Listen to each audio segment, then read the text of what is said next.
The ETF is the product designed for registered investment advisors, And so we are now plugging in to this giant group of RIAs. Right? Bitcoin has always been sold, not bought.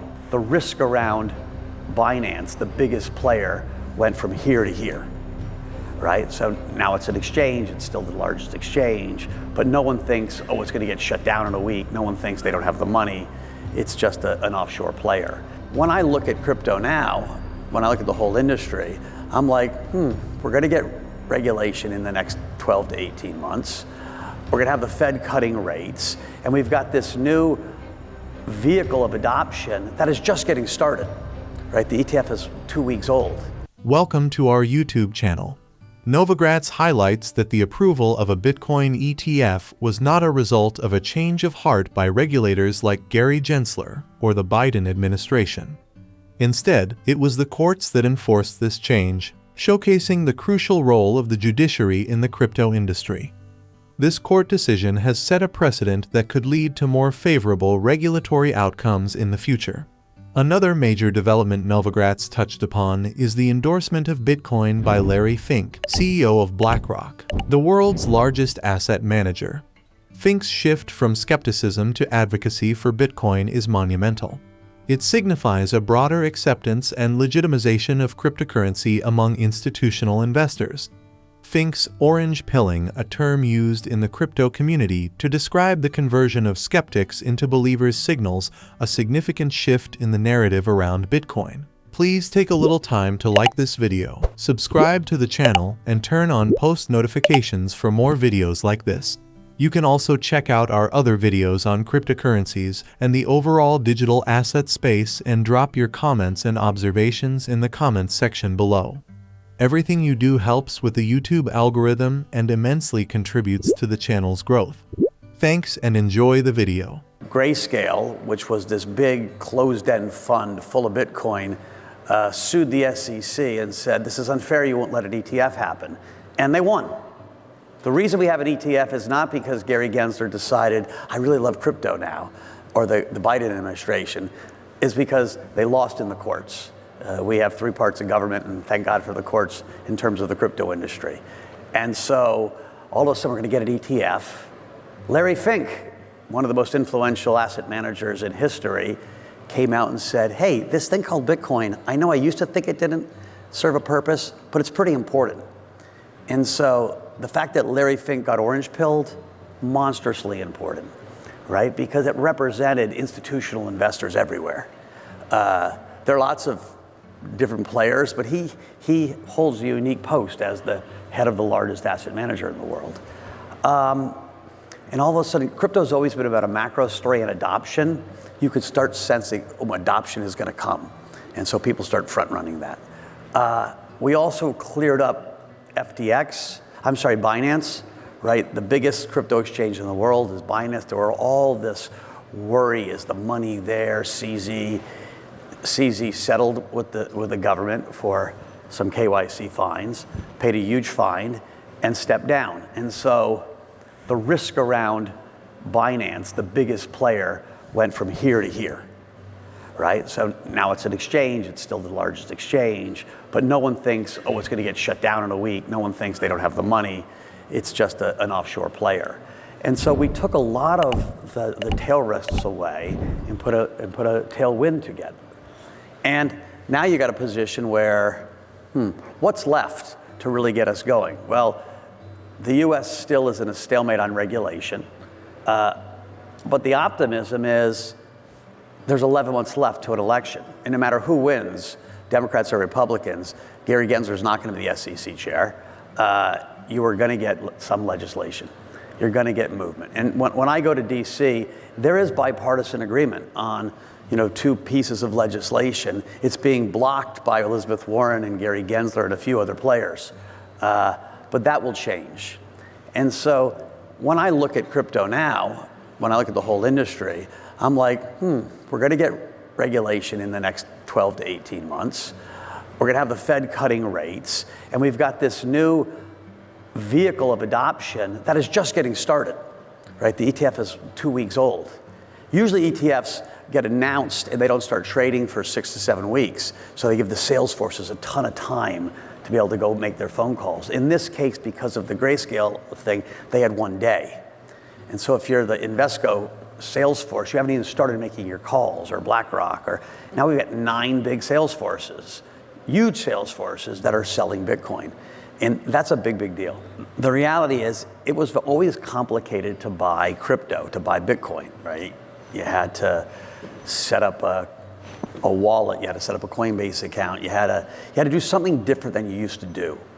And it started as a young person's revolution. The bulk of the money in the world, and the bulk of the money in the United States, is held by the baby boomers. And the baby boomers in general talk to RIAs, registered investment advisors, to manage their money. The ETF is the product designed for registered investment advisors, And so we are now plugging in to this giant group of RIAs. Right? Bitcoin has always been sold, not bought.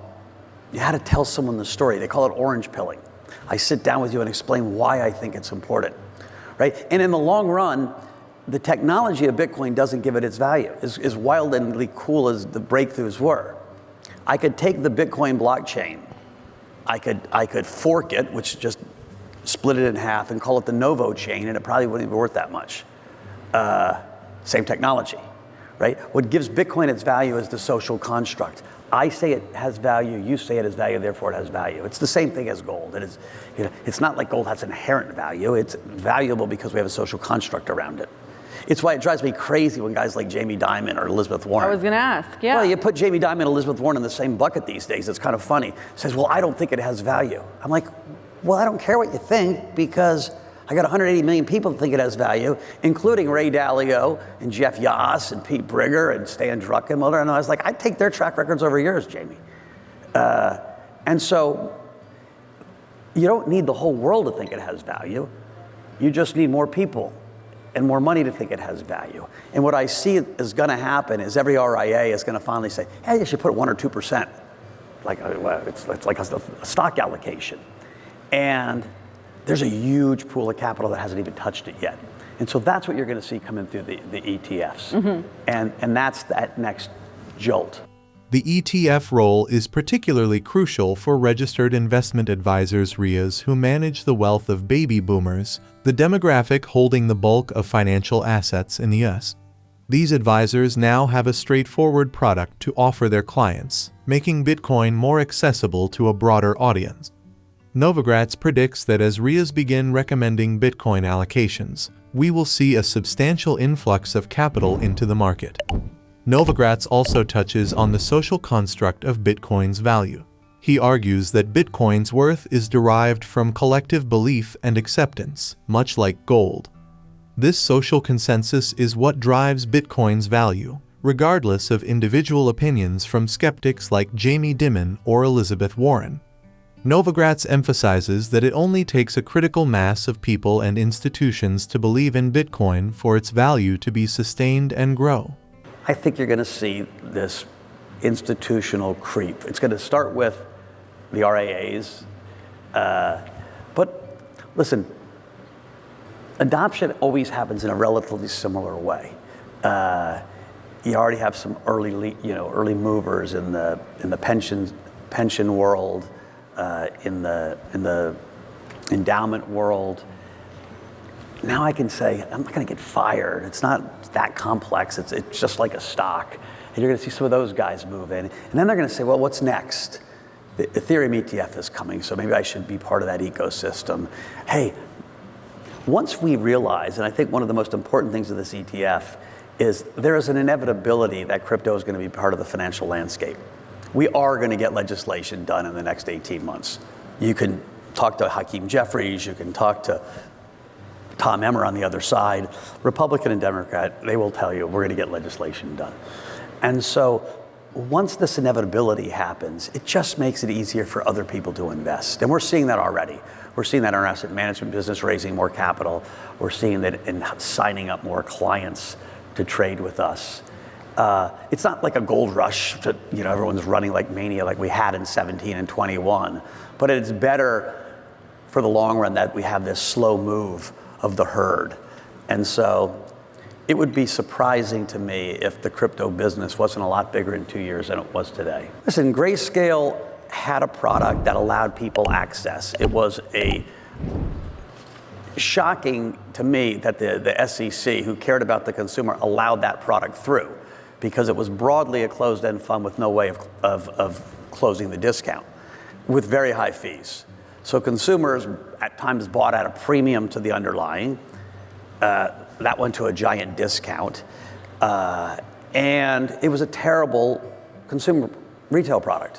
It was a terrible institutional product. It was a great product for hedge funds to arbitrage, right? They made a fortune when it was trading at a premium, and they made a fortune when it was trading at a discount. And so, shout out to the guys at Grayscale for making hedge funds a lot richer. But if I was the SEC, why in God's name did I approve that product? And so now that, the arbitrage is gone, people are like, I didn't have a grand experience. They have higher fees, much higher fees than Invesco or BlackRock or Fidelity. So if I'm not tax driven, instantly I'm shifting over. A lot of people bought the thing at a great discount. They made enough money, they said, let me just move on in life. And so we're seeing that churn. It's slowing down, right? But I don't think any new money is going to come into Grayscale unless they do something dramatically different to rebuild trust and lower fees. And I think you're going to see that money still drift into the other ETFs. And so that's a whole lot of money, right? I mean, BlackRock and Fidelity have created a $2 billion ETF faster than any other ETFs in history. And so hats off, right? And so there's no way to see this as anything but a success. But Grayscale's lost, right? You can get leverage on your Bitcoin ETF, right? Now it's just a stock. And so if you're short the Bitcoin miners versus long the ETF, it's a much more capital efficient trade than it used to be, right? Because you have your assets at the same broker, as opposed to you've got Bitcoin over here and your stocks over here. And so I think you're going to see more leverage come into the space, just because one of the things that broker dealers do is give leverage, and now they've got something that they'll be able to give leverage with. Furthermore, the introduction of Ethereum ETF is on the horizon, which could further integrate crypto into the financial ecosystem.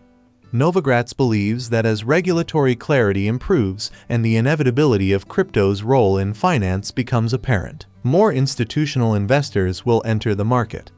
Novogratz's analysis paints a picture of an evolving crypto landscape, marked by significant legal victories, growing institutional support, and a path towards regulatory clarity. He predicts that these factors will contribute to a more robust and expansive crypto market in the coming years. As we witness these developments unfold, it's clear that the crypto industry is poised for substantial growth and transformation. Please like and subscribe my channel.